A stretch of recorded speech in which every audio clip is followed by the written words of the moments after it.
Mag-isip ka ng isang eksena. Idilat mo ang iyong mga mata. Sa labas ng bintana, maputla at malamig ang langit ng Nobyembre. Humahampas ang hangin sa salamin at marahil ay may bubog ng ulan o hamog. Pero sa isip mo, sariwang-sariwa pa rin ang isang maliwanag at maaraw na tanawin. Napakalalaking pulang kamatis, malulutong na pipino, o kaya naman ay mabibigat na balde ng patatas. Kakaiba, hindi ba? Nobyembre na, nagpapahinga na ang kalikasan, pero nagdesisyon ang subconscious mo na magdaos ng sarili mong selebrasyon ng ani. Marami ang magsasabi na namimiss mo lang ang hardin, pero huwag kang magpadalos-dalos. Ang mga panaginip tuwing Nobyembre, lalo na yung konektado sa lupa at bunga, ay may kakaibang kahulugan. Ito ang panahon kung saan mas manipis ang hangganan ng ating mundo at ang ating intuition ay gumagana ng todo.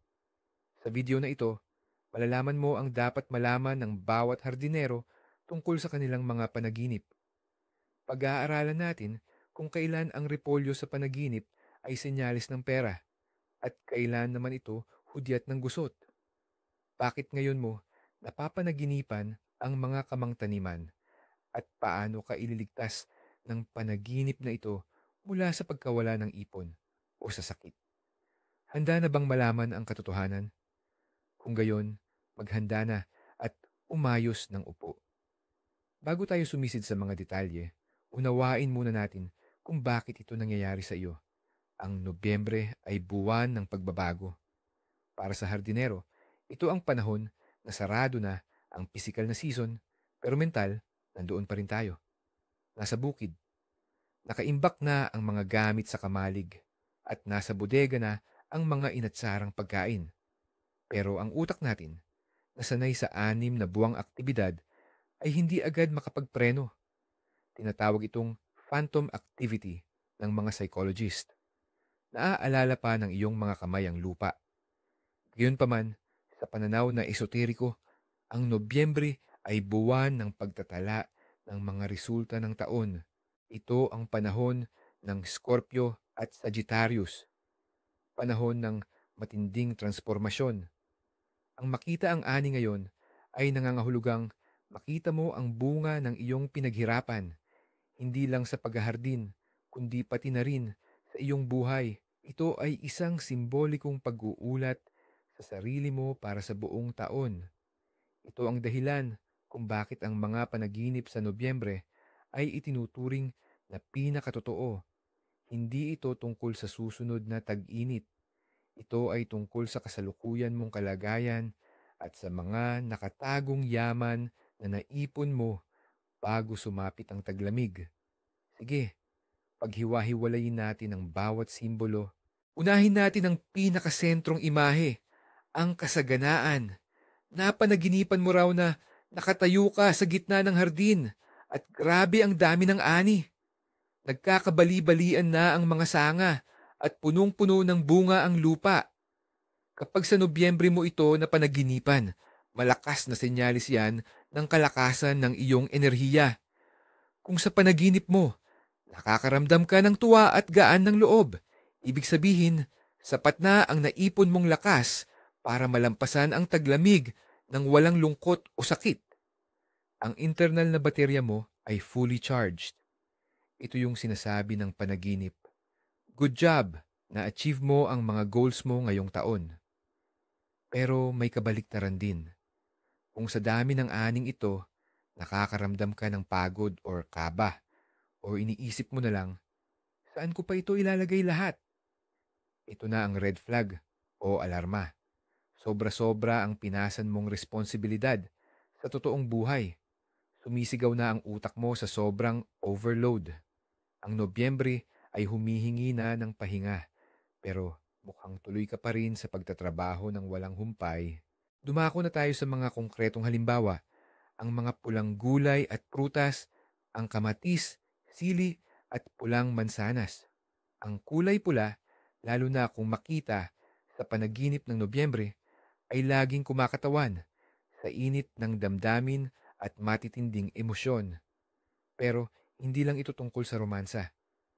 Para sa isang hardinero, ang pulang-pulang kamatis ay simbolo ng pinakamataas na antas ng pagsisikap at pagtitiyaga. Kung makita mo ang mga hinog, maganda at walang galos na pulang bunga, nangangako ito ng tagumpay sa isang bagay na labis mong inaalala sa ngayon. Baka may proyekto sa trabaho na pinag-aalala mo o di kaya'y sitwasyon sa pamilya. Ang pulang ani ay nagsasabing, handa na ang lahat, magiging matagumpay ang resulta. Ngunit mag-ingat, kapag ang bunga ay pumutok na sa sobrang pagkahinog, kapag tumutulo na ang katas sa iyong mga kamay, senyalis iyan na pinatatagal mo na masyado ang sitwasyon. Panahon na para kumilos. Dahil kung hindi, mawawala ang tamang tiyempo. Tulad ng labis na hinog na kamatis na malapit ng umasim, pero kumusta naman ang pangunahing ulam na ito? Ang patatas. Ang paghuhukay ng patatas sa panaginip, lalo na kapag Nobyembre na at dapat ay matigas na ang lupa, ay parang pamilyar na pangitain. Ang patatas ay nakatago sa ilalim ng lupa, hindi mo ito makikita hanggang sa huling sandali. Kaya naman, sa panaginip, sumisimbolo ito sa mga nakatagong yaman at masusing paggawa na tiyak na magkakaroon ng katumbas. Kung ang mga patatas ay malalaki, malilinis at makikinis, maghanda sa pagdating ng pinansyal na biyaya. Ito ay maaaring perang nakalimutan mo na pagbayad ng matagal ng utang o kaya'y isang malaking bonus. Ngunit kung ang mga patatas ay maliliit, kasing liit ng butil at puro putik, maghanda ka dahil mas maraming trabaho ang haharapin mo pero minimal o maliit lang ang magiging balik. Sa buwan ng Nobyembre, ang ganitong panaginip ay madalas nagpapahiwatig. Huwag ka munang sumali sa mga negosyo or adventure na nangangailangan ng labis na pagsisikap. Ingatan ang iyong likod at ingatan ang iyong bulsa. Ang magiging resulta ay baka ikadismaya mo lang. Mga gulay, pipino, kalabasa at sibuyas na dahon. Ang kulay berde ay sumisimbolo sa kalusugan at pagbabago. Ang makakita ng sariwa at malutong na pipino, lalo na sa buwan ng Nobyembre, ay isang napakagandang senyales para sa mga nag-aalala sa kanilang kondisyon ng katawan. Ito'y hudyat mula sa ating organismo na nasa maayos ang ating immune system. Pero huwag kalimutang pansinin ang mga detalye. Kapag ang mga gulay naman ay lanta, malata o naninilaw na, ito ay direktang indikasyon na kailangan mong bigyang atensyon ang iyong kalusugan. Baka may kakulangan ka sa bitamina o kaya naman may lumang sakit na nagpaparamdam ulit. Ang Nobyembre ay isang mapaglinlang na panahon. Kaya kung mananaginip ka ng lantang pipino, ito ang tamang pagkakataon para huwag ipagpaliban ang pagbisita sa doktor. O di kaya'y simulan mo na munang uminom ng tsaa na may lemon at pulutpukyutan. Sa pamamagitan ng imahe ng halaman, ipinapakita ng iyong di malay na isip ang kalagayan ng iyong sariling katawan. Ngayon, dumako tayo sa mga hindi magagandang simbolo, ang pagkabulok at mga uod. Hawak mo ang isang napakagandang mansanas o ulo ng repolyo, pero pagtingin mo sa loob, itim na. Nakakatakot ba? Nakakasuklam. Pero mahalaga itong malaman, ang panaginip tungkol sa bulok na ani, lalo na kung Nobyembre, ay sumisimbolo sa mga pinalampas na oportunidad o mga huwad na pag-asa. Senyales ito na may tao o bagay sa paligid mo na maganda lang tignan sa labas. Maaaring ito ay isang hindi mapagkakatiwalaang kanegosyo o isang pangako ng mabilisang pera. Maaari rin itong hudyat na masyado mong pinatagal ang pagdesisyon o paglutas ng problema. Kaya naman, bulok na ang ani. Hindi ito hatol, kundi isang malinaw na babala. Rebisahin mo ang mga kasalukuyan mong ginagawa. Saan ka ba naglilinlang sa sarili? Sinasabi ng panaginip, Itapon mo na ang mga bulok bago pa mahawa ang lahat. May isang kakaibang senaryo sa panaginip, ang pagkuha ng ani sa gitna ng nyebe. Napapanaginipan mong may makakapal na yelo o nyebe sa iyong taniman. Paghukay mo gamit ang iyong kamay, makakakita ka ng sariwang karot o berry doon. Napakalakas at pambihirang simbolo nito. Ang ibig sabihin nito, may darating na di mo inaasahan. Isang himala. Ang mga bagay na matagal mo nang inakalang wala na o imposibleng mangyari ay biglang magbubunga. Maaari itong pagbalik ng lumang relasyon na parang frozen na. O kaya naman, isang proyekto na matagal mo nang binaliwala ay bigla na lang sasabog sa tagumpay. Dahil pinanatili ng nyebe ang ani, ibig sabihin may itinabi sa iyo ang tadhana ng isang pagkakataon.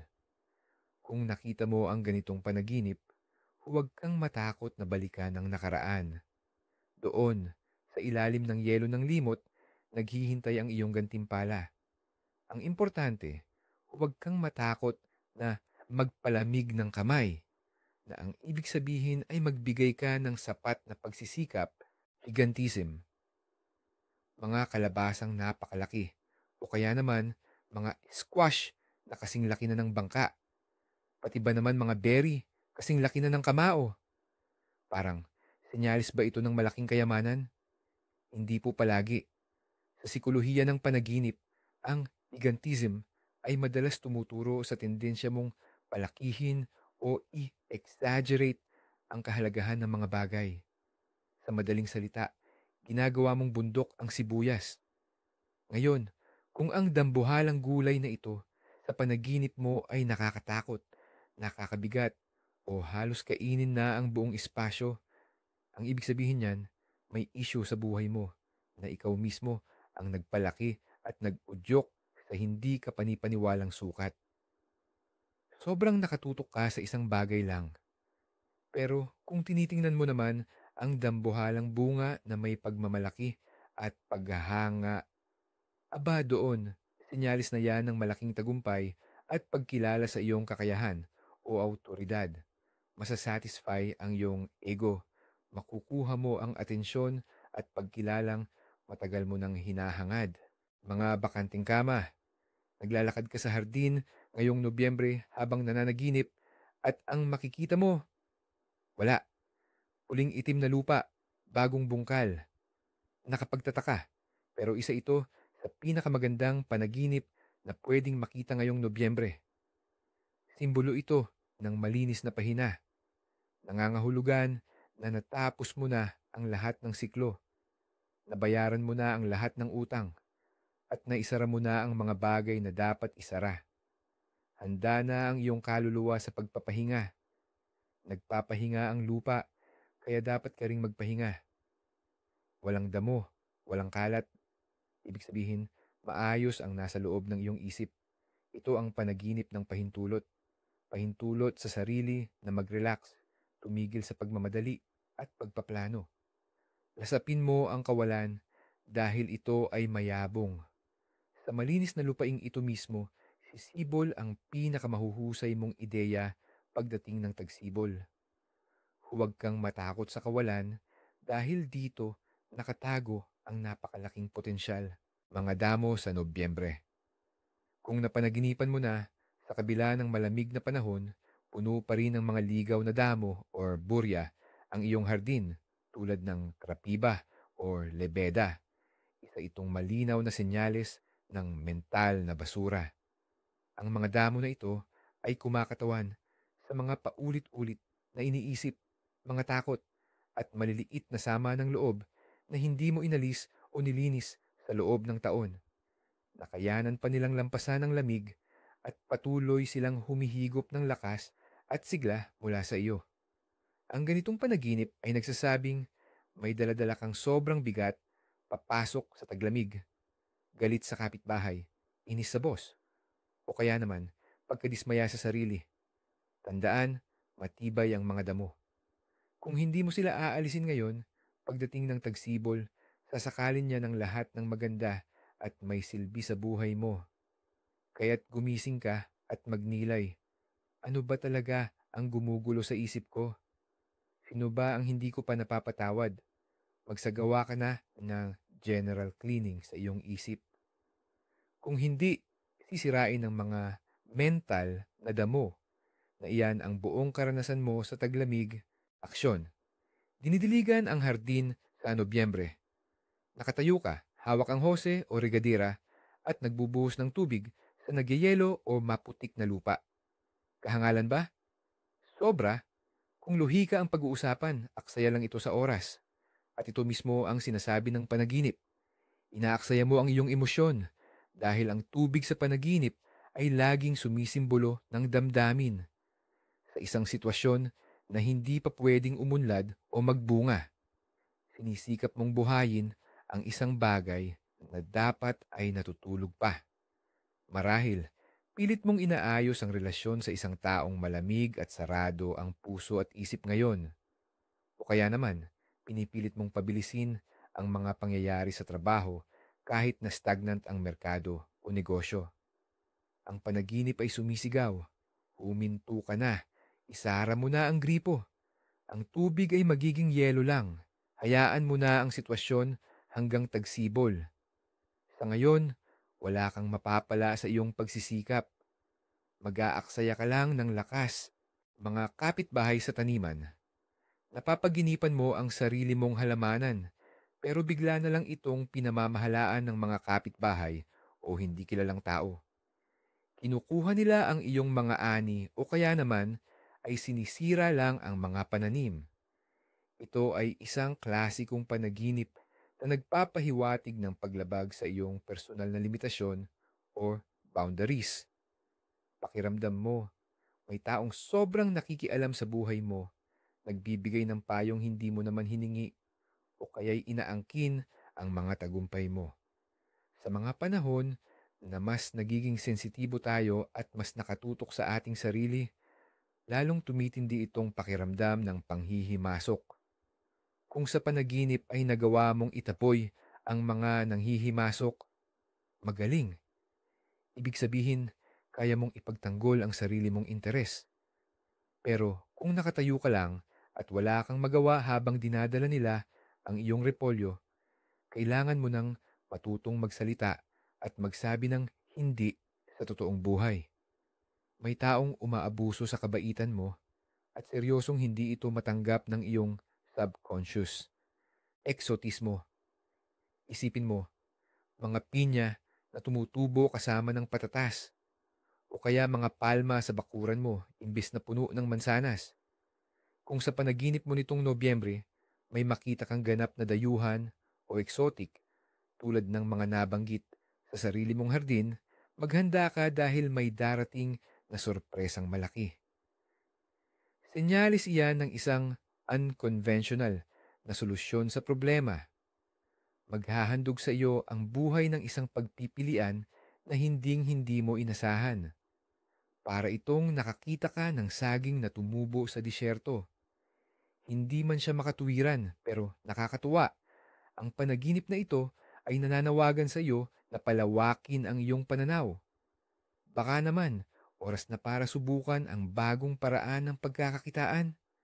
O kaya magbakasyon sa lugar na hinding-hindi mo inisip puntahan. Ibinubulong ng iyong subconscious na hindi na epektibo ang mga lumang estilo. Kailangan mo ng isang bagay na radikal, bago at matindi, mga kagamitan. Pala, kalaykay at asarol. Kung ang naging pokus ng iyong panaginip ay hindi ang ani, kundi ang mga kagamitan mismo, mahalagang tingnan mo ang kalagayan nito. Ang makinang at matalas na pala ay nangangahulugang handa ka ng magtrabaho at kumpleto ka sa lahat ng mga kailangan para makamit ang iyong mitiin. Pero ang kinakalawang o sirang hawakan ay nagpapahiwatig ng kawalan mo ng lakas o pag-asa. May kakulangan ka sa kaalaman o sa mga mapagkukunan. O baka naman, pagod ka na lang talagang humukay sa iisang isyu. Ang makita ang sirang kagamitan, lalo na sa buwan ng Nobyembre, ay isang paalala na kailangan mo ng magpalit ng diskarte. Hindi mo naman talaga kayang bungkalin ang bukid gamit ang sirang pala. Siguro, oras na para ipasa mo na lang ang trabaho sa iba o maghanap ng bagong pamamaraan. Huwag mong pahirapan ang sarili mo sa mga walang kabuluhang pagpupursigi ang lupa. Ang pakiramdam kapag hinawakan mo ang lupa, hinawakan mo ba ang lupa sa panaginip? Ano ang itsura nito? Kung ito ay maligamgam, malambot, mataba, at may amoy buhay at pagkasariwa, iyan ay napakagandang senyales. Senyales iyan ng katatagan. Ibig sabihin, matibay ang iyong kinatatayuan. Wala kang dapat ikatakot kahit pa dumaan ang malalaking bagyo. Ngunit kung ang lupang nakita mo ay tuyo, nagbibitak, nagiging alikabok o bato, nawawala ang iyong pakiramdam ng seguridad. Siguro, ubos na ang iyong ipon. O kaya naman, hindi ka sigurado sa mangyayari bukas. Ang lupa ang pundasyon.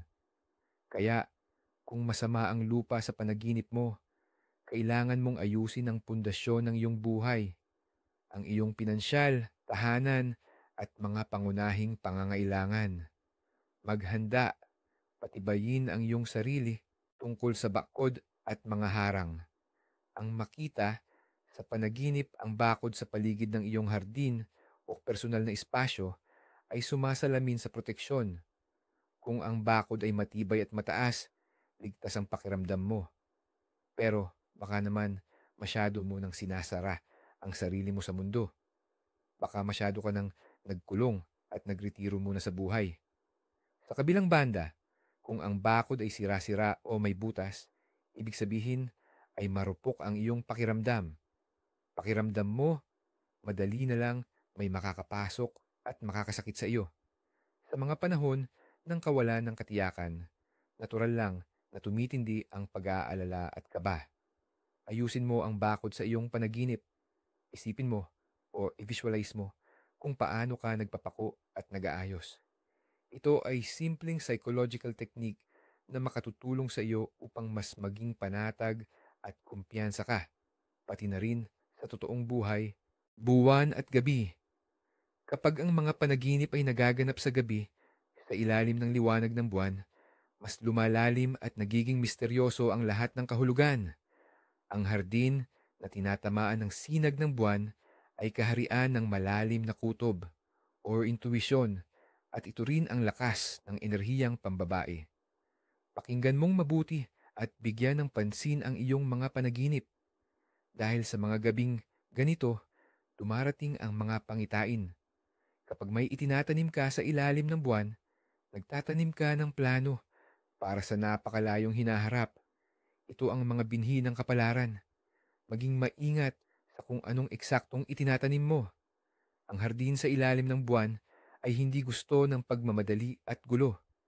Ito ang oras ng mahika at lihim na kaalaman. Posibleng matuklasan mo ang mga kakayahan sa sarili mo na hindi mo inakala na mayroon ka.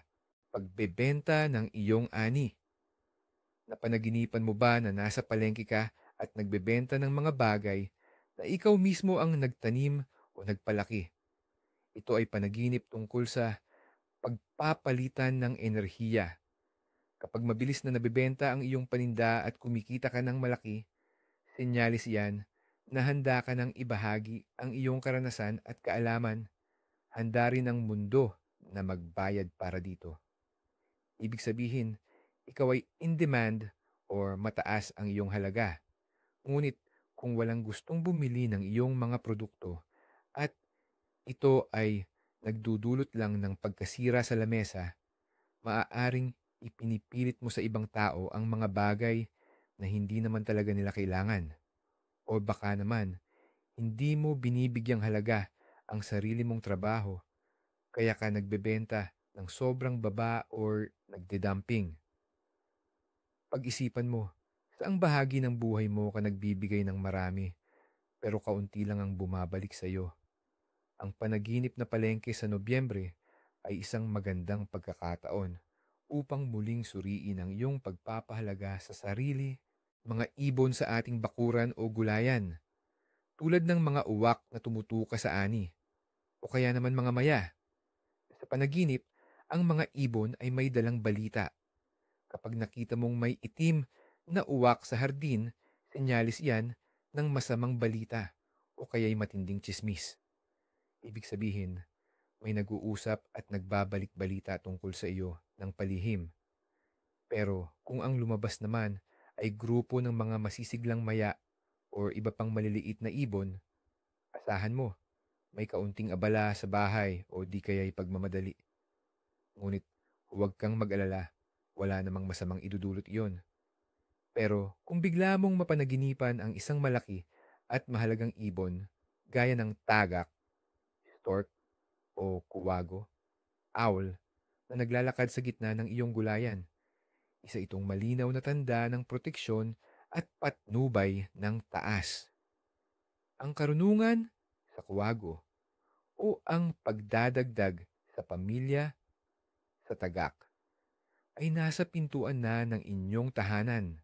Kaya huwag mo silang papaalisin sa iyong panaginip. Mga bulaklak sa gitna ng mga gulay. Kapag nakakita ka ng matingkad na bulaklak, tulad ng asters, krisantemo, o kahit rosas pa man, sa gitna ng mga tanim mong repolyo at karot, tandaan mo, ito ay isang napakagandang palatandaan. Ibig sabihin, hindi lang kapakinabangan o benepisyo ang may puwang sa buhay mo. Mayroon ding spasyo para sa kagandahan, damdamin, at sa sining ng buhay o estetika. Hindi pa tumitigas ang iyong puso sa gitna ng pang-araw-araw na pagsubok. Ang mga bulaklak sa hardin ay sumasalamin sa pag-asa. Ito ang maliliit na kagalakan na magpapainit sa iyo sa panahon ng taglamig o sa oras ng pagsubok. Pahalagahan ang mga sandaling ito ng kaligayahan. Huwag mong gawing puro paghahanda ng supply o pag-iipon lang ng pangangailangan ng iyong buhay. Hayaan mong tikman ng sarili mo ang kakaunti kahit hindi man praktikal na kagandahan at sa huli, ang mismong paggising mo. Paano ka ba bumangon pagkatapos ng panaginip na iyon? Yan marahil ang pinakamahalagang tanda. Kung dinilat mo ang iyong mga mata ng nakangiti na mayroong init sa iyong dibdib, kahit pa kakaiba ang takbo ng panaginip, ibig sabihin, magiging maayos ang lahat. Ang iyong subconscious ay positibong nakahanda. Naproseso mo na ang mga karanasan mo sa araw at handa ka ng sumulong. Pero kung pagkatapos ng panaginip ay may naiwang malagkit na pakiramdam, pagkabahala at mabilis na tibok ng puso, huwag mo itong balewalain. Kahit pa ang pinakainosenteng panaginip tungkol sa carrots na nagdulot ng takot ay nagpapahiwatig ng nakatagong nerbiyos o neurosis. Isulat mo ang panaginip na ito. Pag-isipan mo itong mabuti. Ang iyong katawan ay humihingi ng tulong. Marahil, kailangan mo lang talaga ng mas maraming pahinga at init ngayong malamig na taglagas. Ayan po, ganyan pala ang mga panaginip ng isang hardinero tuwing Nobyembre. Mukhang simpleng tanim at gulay lang, pero sa likod niyan, isa pala yung buong mapa ng inyong kalooban at isang prediksyon para sa inyong kinabukasan. Tandaan nyo, ang pinakaimportante, kapag nakakita ka ng ani sa panaginip mo, kahit hindi panahon ng pag-aani, siguradong may paparating na pagbabago. Ito ay sinyalis na tuloy pa rin ang buhay kahit patila natutulog ang kalikasan. Ang inyong subconscious ay hindi nagbabakasyon. Patuloy itong nagtatrabaho, nagbibigay ng payo at nagbabantay sa inyo. Huwag nating balewalain ang mga pahiwatig na ito tuwing gabi. Gamitin natin ang mga ito. Kung nanaginip ka ng nabubulok na tanim, tignan mo muna ang iyong mga proyekto o gawain. Kung nakita mo naman ang sagana at masaganang ani, sumugod ka na at magsimula ng bago. Pero kung ang nakita mo ay isang walang laman na lupa, hayaan mong bigyan mo ang sarili mo ng pagkakataong huminga at magpahinga.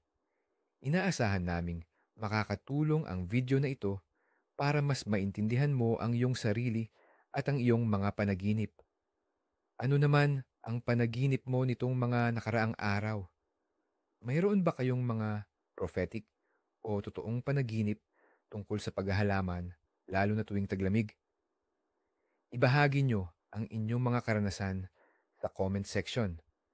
Napaka-interesante kasing makita kung paano lumalabas ang mga palatandaan ng kapalaran sa iba't ibang tao. I-like ang video kung nakatulong sa inyo, mag-subscribe sa channel para hindi kayo mawala, at sana'y mapanaginipan ninyo ang mga magaganda at masaganang ani. Hanggang sa muli nating pagkikita sa mga susunod na video.